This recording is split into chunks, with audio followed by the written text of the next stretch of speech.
Si nous sommes tous d'accord par rapport à Israël,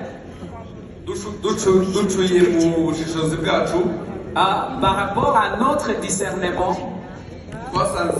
Israël ariwe muhanzi uri ku isonga muri Afrika no muri Europe muri bose. Nous avons constaté que Israël est l'artiste, le plus grand artiste que nous avons aujourd'hui, aussi bien en Europe qu'en Afrique.